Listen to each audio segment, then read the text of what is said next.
from the Good Morning Pilgrims. It is day 3 on the Camino Portugues, the central route. Today we have a shorter day than previous days because I've been doing like 27, close to 30 kilometer days. Today we have a 19 kilometer day, nice and easy. Woke up this morning like at 6:30, but I wasn't gonna do a repeat of what happened yesterday. So I stayed in bed until 7 and then went out to get a bite to eat for breakfast. Most people do the stage from here, from Barcelos to Ponte de Lima, 35 kilometers. That's the stage. That's what all the other pilgrims are doing. But the minute I announced that I was doing this Camino, you guys kept telling me that I have to stay in Casa Fernanda, which is at the halfway point. So I already made a reservation and that's where I'm heading. Today I have to do laundry because I'm running out of clean clothes. Even though I have the luggage transfer service, I brought all my short sleeve shirts. Most of my shirts are long sleeve because I do most of my Caminos in the shoulder season when it's a little bit cooler. But if I bring that here, I will be sweating. I was just following the red brick road, just a little detour because the Camino passes through a construction area right now. So they're kind of pushing us aside. So enough talking. Let's get the day started.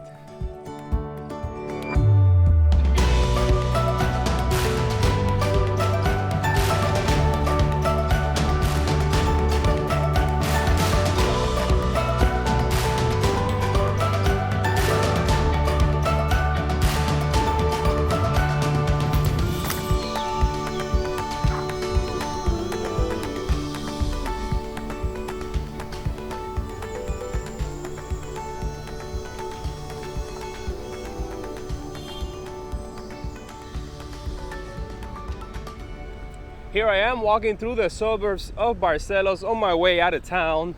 And I was just talking to a guy at the split there. He's one of those purists that only follows the yellow arrows, whatever that means. He did not want to listen to my advice about taking the detour. So he continued on down the road. Who knows where he is right now. And I just use Google Earth Pro on my phone. Don't get it confused with Google Maps. And I just get GPS tracks from the internet just to use them, you know, so I don't get lost. I have been using GPS tracks ever since I did my first Camino Frances in 2017. If you guys remember, I got lost big time leaving Santiago on my way to Fisterra, and ever since I've just been relying on them. Now, you do need a data plan on your phone, and what I do is, you know, I have T-Mobile in the US, which gives me here unlimited data and text. Now that is the slowest data that you're gonna find, but at least you got something. You can rely on the Wi-Fi's at the Albergue, or you can get like a SIM card. In order to get a SIM card, you need an unlocked phone. So if you buy a phone and you're paying it monthly, by the time you finish paying it off, you have to call the carrier and ask them to unlock the phone for you. Don't forget that step. And then you can get like Orange, which they have like different travel plans.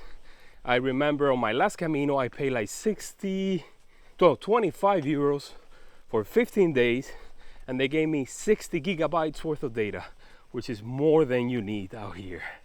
What else? What else? You can get the actual SIM card, or you can get an even better, an eSIM card if your phone supports it. Now you can get my GPS tracks. The link will be in the description down below. Still live in the suburbs. At least it's not hot yet, even though it is 22 degrees Celsius.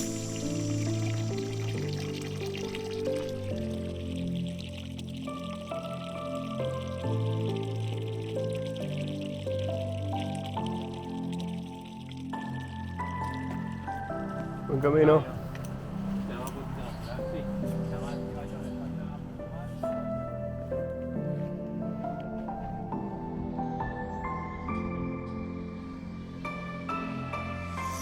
It is only 8:44, but I already have my mid-morning break, my sumo break, and I also got a banana for the road. Today I'm walking on my own, by myself. I said goodbye to the group of Italians yesterday, just before crossing the bridge into town. They were looking for a place to stay. They don't have accommodations pre-booked like I have.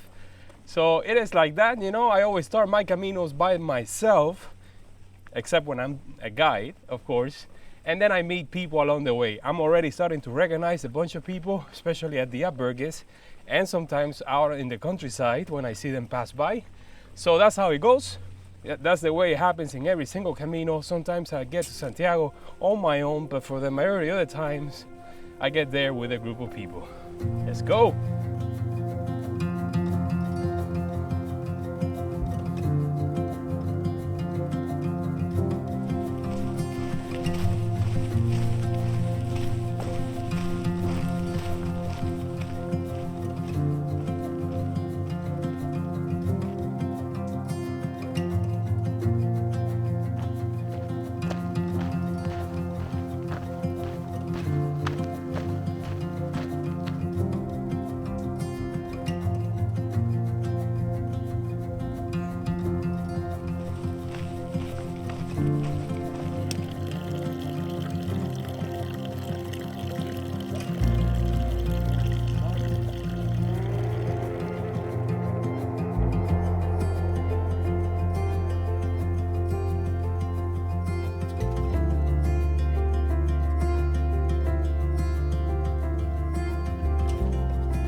Now imagine how clean the Camino would be if we all did our parts.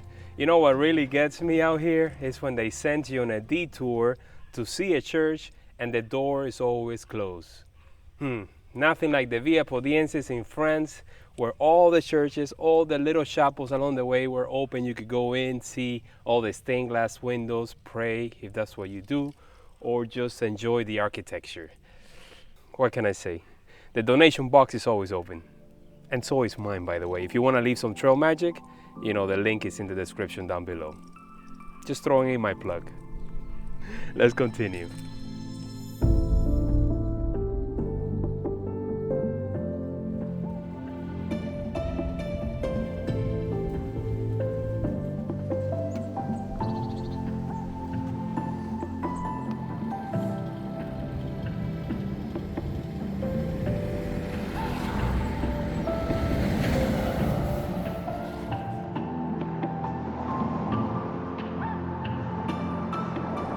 It is 10:19 in the morning, already made it to the top of the climb, the halfway point of the day, and the 25% all the way to Santiago. I'm here next to this water source from 1886. It's not treated, but I do have my water filter and my water bladder is full. Been walking on the side of this busy road for a while now, and I have to say I've never been on a Camino with such dangerous situations where you're walking with no shoulders and a lot of traffic passing you by. And I'm about to do the Shikoku Henro in Japan, which is like 90% surface road like this one, but I think it's more like backcountry road. I don't know. Let's continue. Car on today's stage. Almost there.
It is 12:45, super windy right now, still cloudy, the sun comes in and out. I'm walking by cornfields, as you can see, on both sides.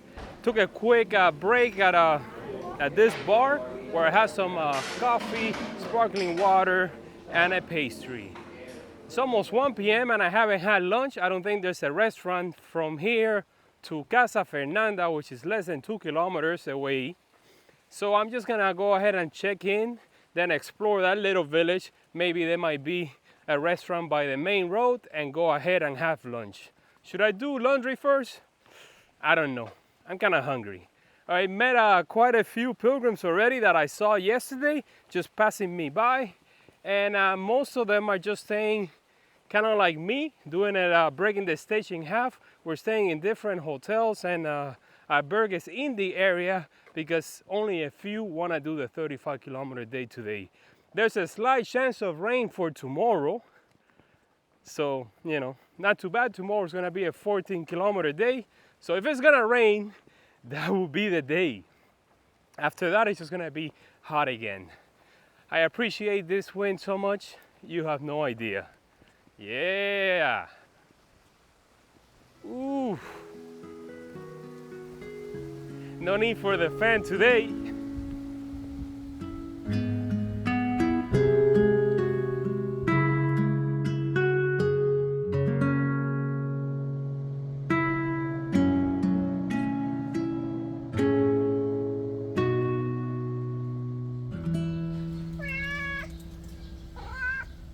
Made it to Casa de Fernanda at 1:30 in the afternoon. There was already a pilgrim there outside, and she told me that the place doesn't open until 2 p.m. So I decided to come here to the main road just because there's only one restaurant in the whole area that's open. I asked the waiter if I could have a table. She told me to wait outside, and I did. I waited for about half an hour. And then I finally went inside and I had, what's it called? Cabrito, which is like a young goat with fries and rice, white rice. I also had a beer. It was delicious. It was super cheap, about 13 euros. And now I'm walking, heading my way back to Casa Fernanda. It is 2:30, walking on this very narrow shoulder. And it's super cloudy today. I don't know if I'm gonna be able to do laundry. I'm hoping that she offers a laundry service. I will gladly pay for it because tomorrow I booked a room. I don't think they have laundry services over there, and I was just searching online for a self-service laundromat in the area, but I think there's 2 of them. They're kind of far away from the city center, so there's no way that I'll be able to do laundry tomorrow. So I have to do it today, no matter what. Tomorrow is also gonna rain, but there's like a 50% chance. I don't really know if I should count on it. Let's just go back to the Casa Fernanda and settle in.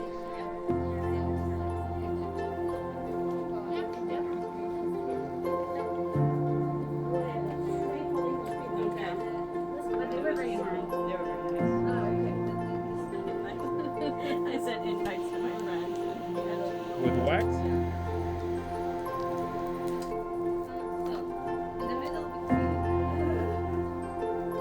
Es verdad, yo soy el primero cliente.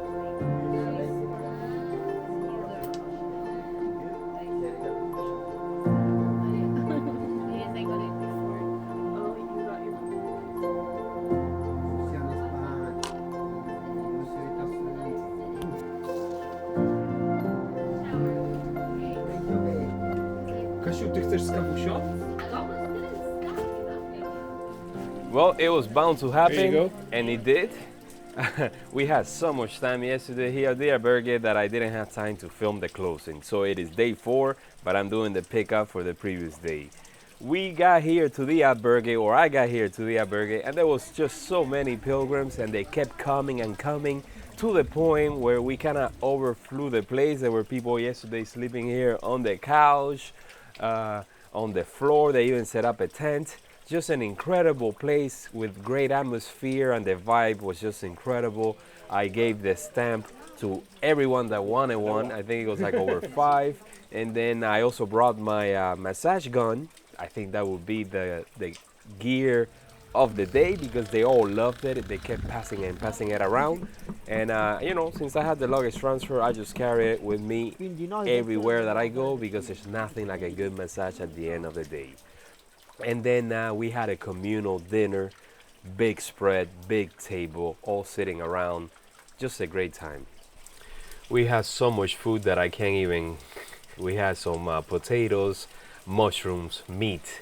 The lady was out here cooking for us in the afternoon while we were having wine.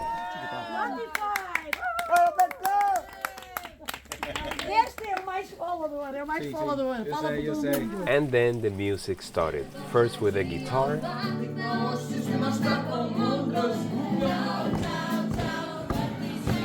It was time for disco.